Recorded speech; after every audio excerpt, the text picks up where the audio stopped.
6 दिसंबर सन 2024 शुक्रवार के दिन पटना की सड़कों पर कुछ छात्र प्रोटेस्ट कर रहे थे।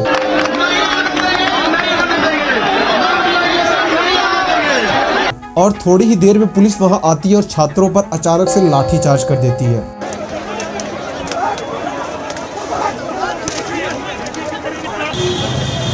इस लाठीचार्ज में कई सारे स्टूडेंट को गंभीर चोट आती है और वो बुरी तरीके से घायल हो जाते हैं। इस प्रोटेस्ट में छात्रों का साथ दे रहे एक रेपुटेड टीचर को भी गिरफ्तार कर लिया जाता है, जिसके बाद उनकी तबीयत खराब हो जाती है और उनको हॉस्पिटलाइज करना पड़ता है। छात्रों के साथ इतना सब कुछ हो जाता है, वो भी बीपीएससी एग्जाम के ठीक एक हफ्ते पहले। इतना सब कुछ हो जाने के बाद बीपीएससी एग्जाम कंडक्ट कराने वाले आयोग की तरफ से एक ऑफिशियल बयान जारी किया जाता है। इस स्टेटमेंट में आयोग की तरफ से कहा जाता है कि स्टूडेंट जिस चीज को लेकर के प्रोटेस्ट कर रहे थे वह सिर्फ एक अफवाह थी और एग्जाम में ऐसा कुछ होने ही वाला नहीं था।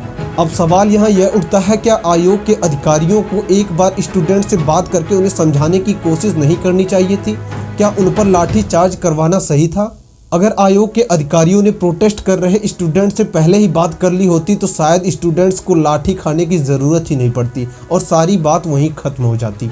दोस्तों, आज बात करेंगे इस देश के भ्रष्ट एजुकेशन सिस्टम के बारे में और सिस्टम में बैठे करप्ट अधिकारियों के बारे में। कैसे सिस्टम में बैठे ये अधिकारी छात्रों के भविष्य के साथ खेल रहे हैं और उनके भविष्य को अंधेरे के घर में ढकेल कर अपनी जेब गर्म कर रहे हैं। अगर वीडियो पसंद आए तो वीडियो को लाइक करके चैनल को सब्सक्राइब कर लीजिएगा। अगर वीडियो में दी गई जानकारी आपको पसंद आए तो वीडियो को शेयर करना बिल्कुल मत भूलिएगा। 23 सितंबर सन 2024 Bihar public service commission BPSC 1957 रिक्त पदों को भरने के लिए एक नोटिफिकेशन जारी करती है। इस वैकेंसी में अप्लाई करने के लिए लास्ट डेट 10 अक्टूबर रखी जाती है, लेकिन वैकेंसी में अप्लाई करने के लास्ट डेट के ठीक 3 दिन पहले सर्वर ढंग से काम करना बंद कर देता है। सर्वर के ढंग से काम ना करने की वजह से कुछ छात्र ऐसे भी थे जो अप्लाई तो करना चाहते थे लेकिन वह अप्लाई नहीं कर पाते हैं। कई बार ऐसा होता है जब बहुत सारे छात्र एक साथ फॉर्म भरने की कोशिश कर रहे हो तो सर्वर ढंग से काम नहीं करता है और कई बार ऐसा भी हो जाता है कि सर्वर पूरा क्रैश हो जाता है। लेकिन यहाँ बीपीएससी एक काम अच्छा करता है, वह छात्रों की प्रॉब्लम को समझता है और लास्ट डेट को एक्सटेंड करके 4 नवंबर कर देता है, जिसके बाद कुल मिलाकर 4,80,000 छात्र फॉर्म भरते हैं इस परीक्षा में बैठने के लिए। बीपीएससी की इस वैकेंसी को फिल करने के लिए 13 दिसंबर को एग्जाम कंडक्ट कराया जाना था और ये सारी जानकारी नोटिफिकेशन में पहले ही बता दी गई थी। लेकिन 13 दिसंबर को जब एग्जाम कंडक्ट करवाया जा रहा था उस टाइम पर कुछ ऐसा होता है कि आप भी एजुकेशन सिस्टम को भ्रष्ट करने पर मजबूर हो जाओगे। इस टॉपिक के बारे में आगे हम वीडियो में डिटेल में बात करेंगे। लेकिन 13 दिसंबर एग्जाम डेट के ठीक एक हफ्ते पहले एक खबर सुनने को मिलती है जिसमें यह बताया गया था कि इस बार आयोग एग्जाम में नॉर्मलाइजेशन पैटर्न का इस्तेमाल करने वाली है। जबकि इस वैकेंसी को फिल करने के लिए बीपीएससी आयोग द्वारा नोटिफिकेशन जारी किया गया था तो उसमें नॉर्मलाइजेशन वाली बात को कहीं भी मेंशन नहीं किया गया था। जैसे ही नॉर्मलाइजेशन वाली बात छात्रों को पता चलती है, छात्र गुस्से में आ जाते हैं और वह प्रोटेस्ट करने के लिए पटना की सड़कों पर उतर जाते हैं। और जब ये नॉर्मलाइजेशन वाली बात फैजल खान उर्फ खान सर को पता चलती है तो वह भी छात्रों का साथ देने के लिए छात्रों के साथ प्रोटेस्ट करना शुरू कर देते हैं। खान सर ग्लोबल स्टडीज के नाम से पटना में अपना कोचिंग इंस्टीट्यूट चलाते हैं और ये इंडिया के सबसे लोकप्रिय शिक्षकों में से एक है। इन्होंने यूपीएससी की एग्जाम में लगने वाले 2.5 लाख के फीस को कम करके 7,500 रुपए कर दिया। 2.5 लाख की फीस को हम 7,500 में कर दिए सिर्फ खान सर की वजह से। जिन छात्रों के पास आईएएस पीसीएस की तैयारी करने के लिए लाखों रुपए फीस देने के लिए नहीं है, आज वह भी सिर्फ 7,500 रुपए देकर के आईएएस और पीसीएस की तैयारी कर सकते हैं और अपने सपनों को पूरा कर सकते हैं। ऐसा करके खान सर ने एक इतिहास रच दिया है और शायद यही वजह है कि खान सर इंडिया के सबसे पॉपुलर टीचर में से एक है। अब बढ़ते हैं अपनी मेन टॉपिक की ओर। जैसे ही खान सर को नॉर्मलाइजेशन के बारे में पता चलता है, खान सर कहते हैं कि किसी भी कीमत पर वह नॉर्मलाइजेशन एग्जाम में लागू नहीं होने देंगे। नॉर्मलाइजेशन किसी भी हालत में नहीं लागू करने दिया जाएगा, नहीं लागू करने देंगे, नहीं होगा, नहीं होगा, नहीं होगा। और वह भी छात्रों के साथ सड़कों पर उतर जाते हैं प्रोटेस्ट करने के लिए नॉर्मलाइजेशन के अगेंस्ट।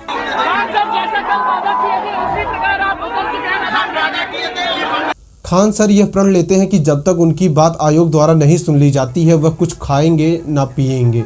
खान सर और छात्र बीपीएससी एग्जाम में नॉर्मलाइजेशन पैटर्न का इस्तेमाल ना हो और 1 शिफ्ट और 1 पेपर के लिए डिमांड कर रहे थे। एक एग्जाम एक पेपर एक शिफ्ट, हम लोग को और कोई मांग नहीं है।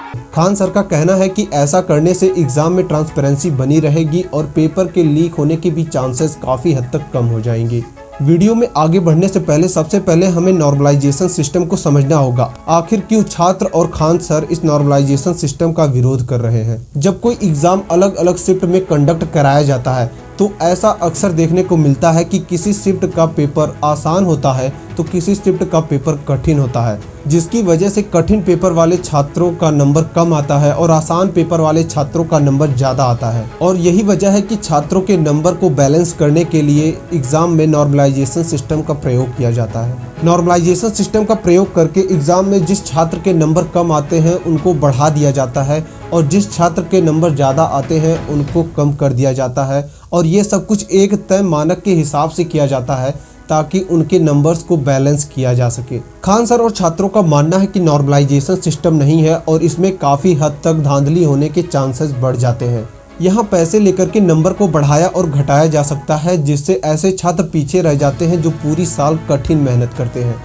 और यही वजह है कि Khan sir one paper one shift के लिए डिमांड कर रहे हैं और प्रोटेस्ट कर रहे हैं। जब पेपर एक ही शिफ्ट में कंडक्ट कराया जाएगा तो ऐसे में नॉर्मलाइजेशन मेथड की जरूरत ही नहीं पड़ेगी और पेपर लीक होने के चांसेस भी काफी हद तक कम हो जाएंगे। लेकिन आयोग खान सर और छात्रों की डिमांड्स को मानने से इनकार कर देता है। 5 दिसंबर सन 2024 को पुलिस खान सर को अरेस्ट कर लेती है। अरेस्ट करने के थोड़ी ही देर बाद खान सर की तबीयत खराब हो जाती है और उन्हें हॉस्पिटलाइज करना पड़ता है, जिसके बाद छात्र गुस्से में आ जाते हैं और प्रोटेस्ट करते हुए वह बीपीएससी ऑफिस की तरफ बढ़ने लगते हैं। प्रोटेस्ट कर रहे छात्रों को बीपीएससी ऑफिस की तरफ बढ़ते हुए देखकर पुलिस छात्रों पर लाठीचार्ज कर देती है, जिसमें कई सारे छात्र बुरी तरीके से घायल हो जाते हैं और उन्हें चोट लग जाती है। और इतना सब कुछ हो जाने के बाद पुलिस और बीपीएससी आयोग की तरफ से एक स्टेटमेंट दिया जाता है। पुलिस कहती है कि खान सर को अरेस्ट नहीं किया गया था बल्कि उनको हिरासत में लेकर वापस छोड़ दिया गया था। और बीपीएससी आयोग की तरफ से बयान आता है कि नॉर्मलाइजेशन सिस्टम एग्जाम में कभी लागू होने वाला ही नहीं था।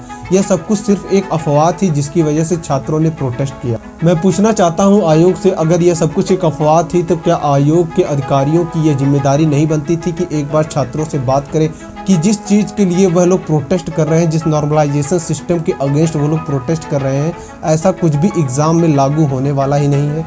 अगर आयोग के अधिकारी पहले ही छात्रों और खान सर से बात कर लिए होते तो शायद ये सब कुछ होने का नौबत ही नहीं आता। 13 दिसंबर सन 2024 बीपीएससी का एग्ज़ाम कंडक्ट कराया जा रहा था कि तभी अचानक एग्ज़ाम हॉल से 400 से 500 छात्र बाहर आ जाते हैं और पेपर लीक हो जाने की बात कह करके हंगामा करने लगते हैं। स्टूडेंट्स कहते हैं कि एग्ज़ाम हॉल में उन्हें पेपर 20 मिनट लेट से दिया जाता है, जबकि दूसरे हॉल्स में छात्रों को समय पर एग्ज़ाम पेपर दे दिया जाता है और आधा घंटा 40 मिनट बाद पेपर मिल रहा। आयोग क्या बोल रहा है? छात्र यह भी बताते हैं कि जब 20 मिनट लेट उन्हें पेपर बांटा गया तो पेपर्स के सील खुले हुए थे, जबकि छात्रों का कहना है कि पेपर्स के सील छात्रों के सामने एग्जाम हॉल में ही खोला जाता है। सील फटा हुआ स्टूडेंट के सामने खोला जाता है, सील पहले से फटा हुआ था। एग्जाम हॉल के बाहर प्रोटेस्ट करते हुए छात्रों ने आरोप लगाया कि एग्जाम में धांधली हुई है। पुलिस छात्रों को रोकने की कोशिश करती है, लेकिन तभी वहां पटना के डीएम चंद्रशेखर सिंह आ पहुंचते हैं और हंगामा कर रहे छात्रों में से एक छात्र को थप्पड़ मार देते हैं। शायद अपनी गलती को छुपाने के लिए छात्र को थप्पड़ मारना उन्हें सही तरीका लगा होगा। बाद में डीएम साहब सफाई देते हुए क्या कहते हैं आप इस वीडियो क्लिप में देखिए।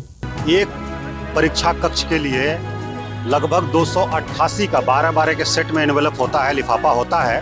288 प्रश्न पत्र आना चाहिए था एक बॉक्स में एक परीक्षा कक्ष के लिए, लेकिन जो परीक्षा प्रश्न पत्र आया बॉक्स में वो 192 था एक बॉक्स में, 192 एक बॉक्स में था।